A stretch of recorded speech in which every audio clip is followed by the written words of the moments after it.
So the next person's here. Yeah. Right on time, dude. Yeah. I love it. Bye, everyone. Thank you. Thank you for having us. Yeah, again. Yeah, we friend only. Yes, yes, that would be great. Table that looks interesting. It's yours. Awesome. Yeah.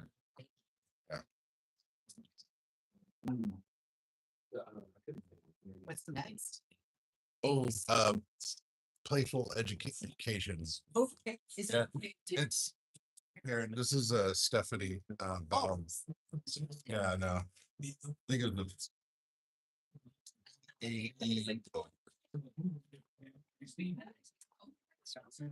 yeah. We'll wait a second when I need to get a few things set up here. Yeah. Instead of a carrot, I think it's just up there. What's cool?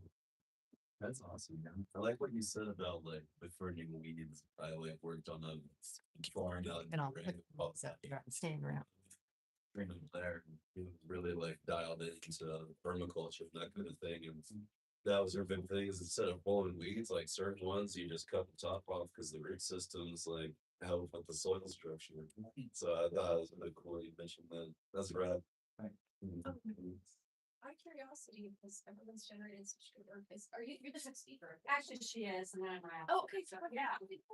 Well, you know where to find me. My information is up there, and I'd love to, if anybody wants to talk offline, that would be awesome. Thank you so much, everyone. Hey. Thank you, Maria. Thank you. And I just read on the first prompt. Okay. Like 1 minute. Okay. Resting my head on a black table, uncrossed, savoring a brief moment of a complete break, mentally, physically, and intellectually. Alas, my mind still wanders like a lost sheep. I reminisce about the Jesus Christ Prose, and his face emerged in the dark. Suddenly, a voice gave out instructions to the activity, so I set up, looked up, and back in the classroom again. Cool.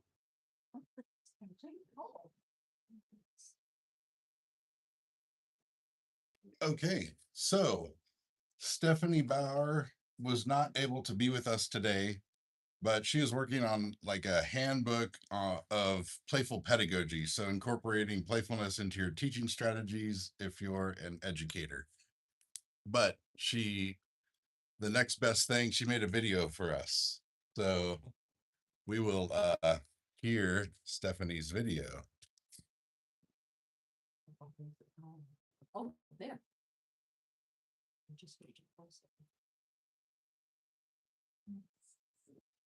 Hi, my name is Dr. Stephanie Baer, and I'm here today for the International Play. I'm trying to be there in person, but I think I'll talk about after parties as part of playful education at all levels, not just PK through 12, but also higher education.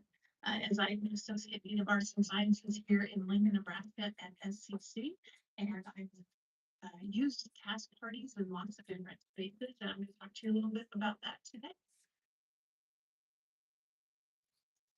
Let me give you a little bit of a background on where I'm coming from. Currently, I'm the Associate Dean of Arts and Sciences at Southeast Community College here in Lincoln, Nebraska. But I started my teaching career teaching high school at Dodge City High School in Dodge City, Kansas. After that, I was at Peak to Peak Charter School in Boulder, Colorado, before returning to Lincoln, where I grew up to finish my PhD in educational studies. After that, I was a professor at UNK in Kearney in teacher education, working with arts education, and then moved to Oxford, Ohio, where I was working at Miami University, also in arts education, working in teacher education, and was tenured there before moving again back to Lincoln. And once I was back in Lincoln in 2022, I was teaching high school at Lincoln High and also working at Lincoln Public Schools District Office as an art teacher leader. And I had the opportunity to also adjunct for both UNL and Nebraska Wesleyan. In January of 2025, I joined the the group here at SCC as an associate dean, and so started my career as an administrator. All of these have really kind of come together as a continuing opportunity to look at fear early on in my work and research, and moving into this building curriculum, and then moving into how that works with engaged learning with lots of different populations. So not only looking at K-12 education, but also higher ed practicing professionals, both within and outside of education, and thinking about how to learn and enact creativity.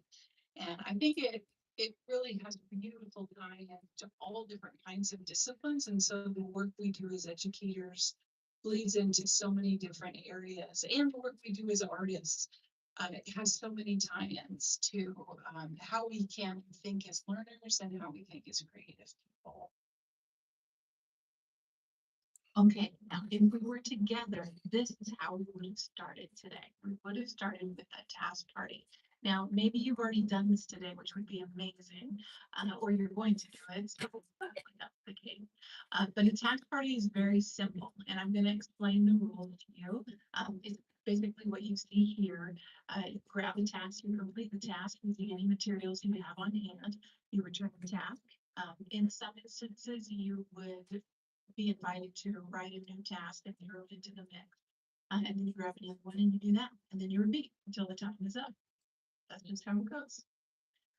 In lieu of us doing that together, you are going to hear a little bit about how I have done that with some different audiences, with some different groups, and see some images of what that can look like. So in fact, here are the rules for task that I used for a recent one. So number one, you're going to draw a task from the task bucket. You're going to complete the task on your own or with others. Now let me give you an example of task. Fold an origami animal and give it a name. There's your task. So you're going to do that with whatever materials you have. And then you're going to return the task, and then you're going to write a new one, throw it in the bucket. Then you're going to draw another one, do the task, repeat until clear is called. The rules to be creative, be bold, have fun, and then of course be safe and respect each other. Now I always have them repeat this last one. Remember, there's no wrong way to task. There's no wrong way to task. No matter how many times I have people repeat this one, someone will always come up to me and say, what do you mean by make a hot dog in the bun? Is it okay if it's whatever they want to interpret? That's the beautiful and confusing and lovely thing about task parties. Is it's always the interpretation of the person who has the task. Real quick, let me give you a quick definition of task. So like I mentioned a little bit earlier, task comes from contemporary artist Oliver Herring. The basic idea is that it's a collaborative improvisational art event, and where participants write down tasks on paper and draw one at random. They interpret it however they want, and then they complete it using available materials, and essentially create this kind of self-perpetuating cycle of creative interaction. This started in the early 2000s and happened all over the globe. Oliver Herring was starting in London. He's done that obviously in the West, and it's been everywhere with all ages. They can be in dedicated spaces like classrooms. They can be out in public where it's anyone and everyone that walks up. There is no rule about what kind of materials have to be used. They don't have to be art dedicated events. But the whole idea is that anyone can join in and participate in these events. He did start some out where they were intended to be performative in more of a museum type space, but they very quickly became more about the interaction and collaborative improvisation nature of that experience. I'm gonna fly through the next few slides just so you can see some fun images of different spaces where I've done this. This was one we did with a group of LPS art teachers, a fantastic group of over 90 folks that got together. And they were looking at task parties as a way to explore creativity. What better way to think about doing stuff with your students than first practicing it yourself? So they were looking at specifically thinking about student choice, play, intentional use of creative strategies. So we had kind of an open-ended task party first, and then a more structured kind of task party where they were given, as you can see on the bottom left, they were in groups and they were given an envelope to open for the second part of the task party where they had to create something based on a specific creative strategy that they got.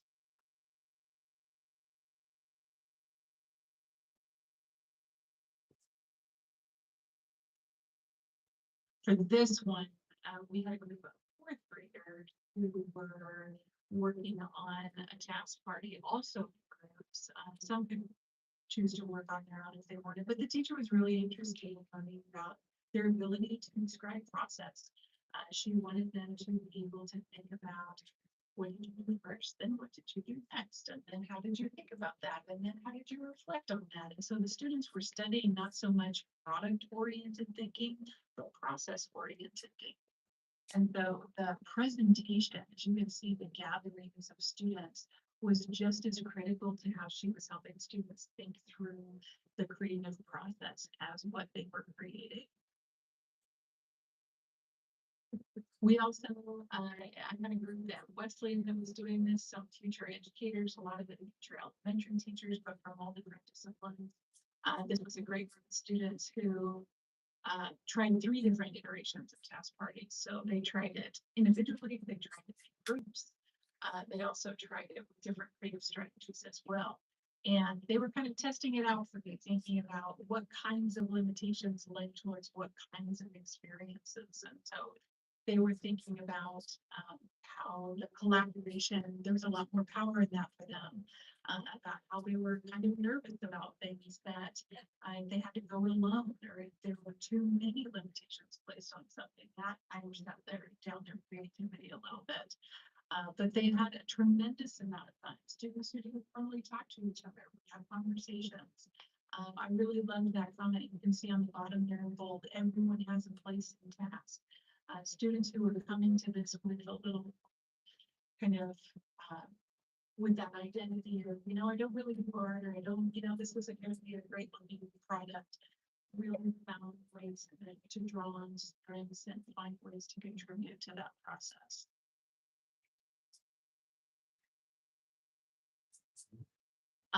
This one was a big group at SCC. We had over 120 students, faculty, staff, administrators, counselors from the area high schools here in Lincoln who got together, and also folks from SCC, folks who were interested in teaching as a career. And so they had a series of workshops they were doing through the day, and task was one of the activities that we did.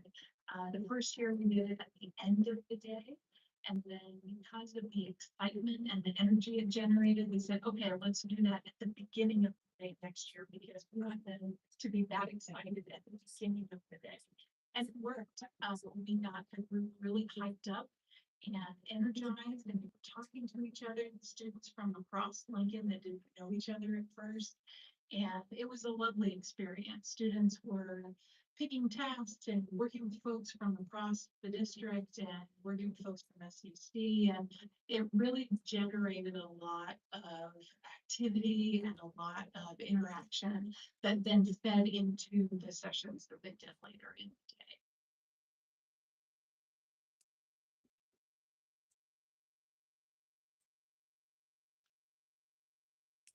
I also had this session with some folks at SBC. We had some higher ed faculty get together during an internal conference, and they were thinking about the same thing: engagement in the classroom. How do we get students excited? How do we keep them engaged regardless of what their disciplinary area is? And so they're thinking about similar things. How can you use playful kinds of engagement, specifically task-oriented engagement, and ways to get students going. So same thing, you tech going in the classroom. We have, people walking around and performing and creating, drawing. And keep in mind, I think there was one person in the group that came from a traditional arts background.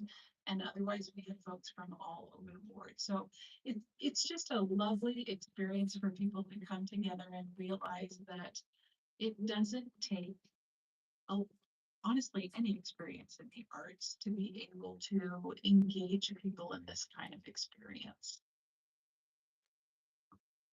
So as you back up and think about the main tenets of task, and I'm not going to go through all of these, this is what we're thinking about: improvisation, collaboration, creativity, playfulness, flexibility, inclusivity, community engagement.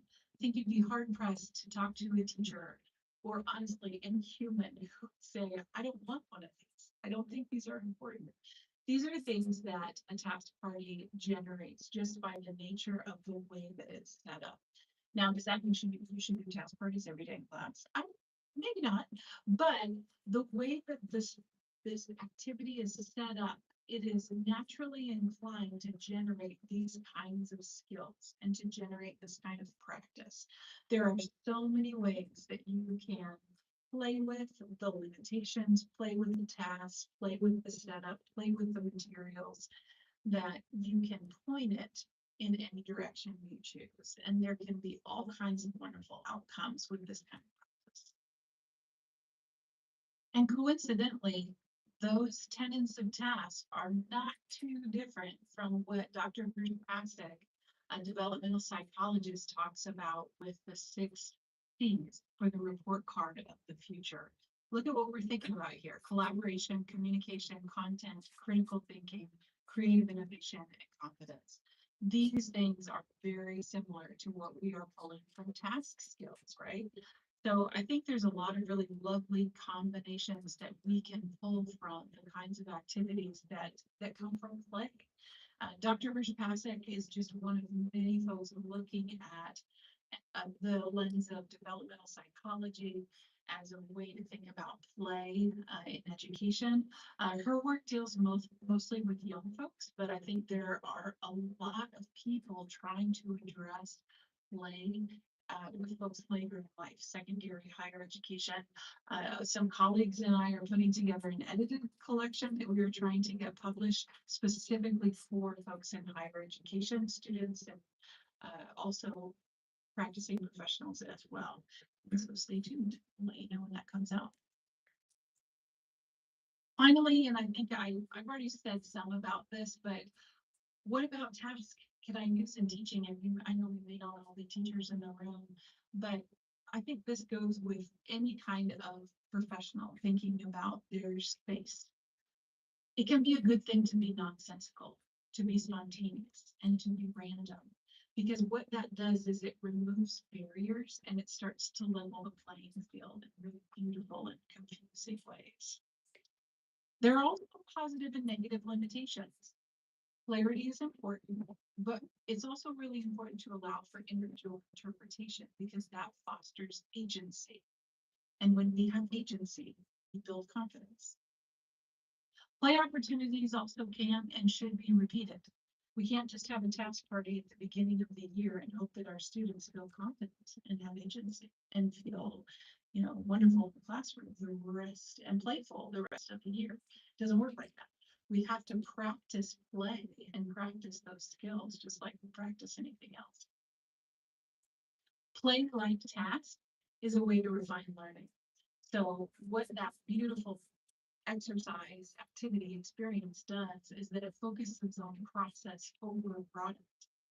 And that's what we want, right? If we want lifelong learners. So take a note from my friends who have modified the play. Thank you all for letting me play with you today. And I hope you have a wonderful International Day to play. Have a good one.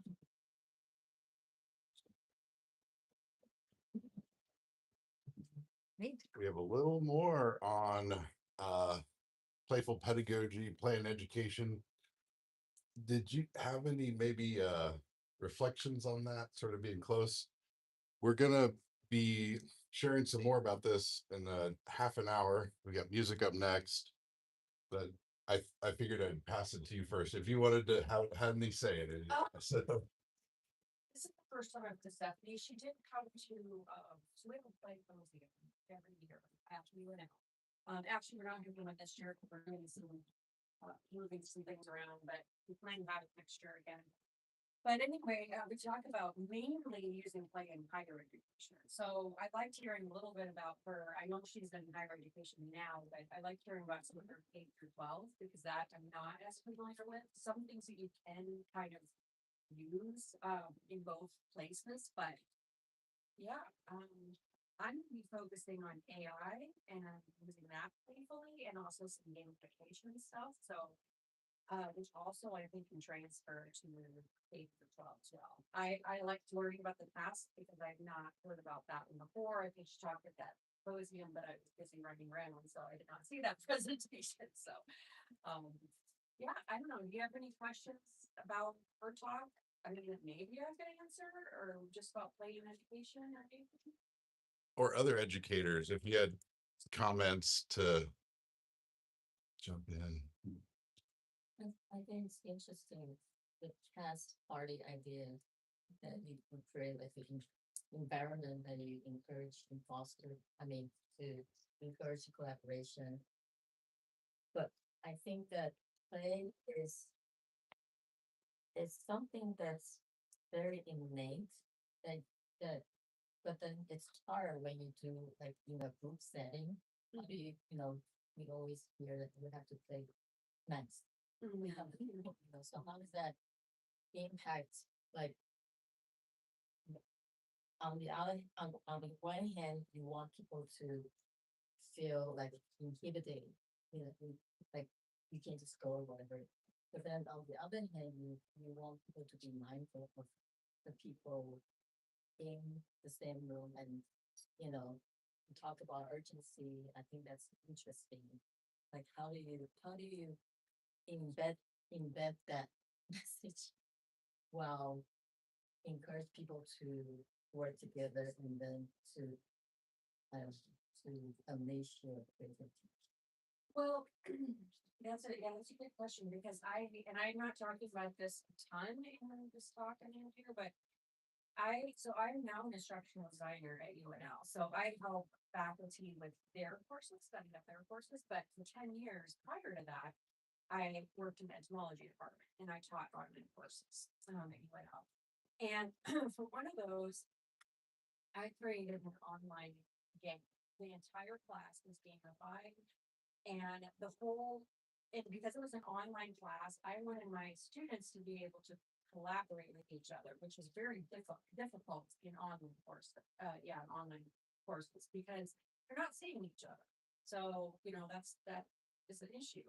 So this could work in person too, but I think the main thing is that the way I set this game up is it had different strengths to it. It had puzzles, clues, videos that people watch, different things like that. But like you might have somebody that's really good at solving puzzles, and so that is what they could contribute to the overall game. And they worked together. They had discussion boards, and they did a final report on who they thought was 3 different fictional homicide cases. So they worked together, and then there was other people that are like really good at organizing. So they're like, let's organize all the evidence, and they then share that with the others. So I think you can do that in either an online environment or doing some sort of activity like this in a bigger environment. And I saw it too because I ran. I'm part of the Great Plains Gaming Festival.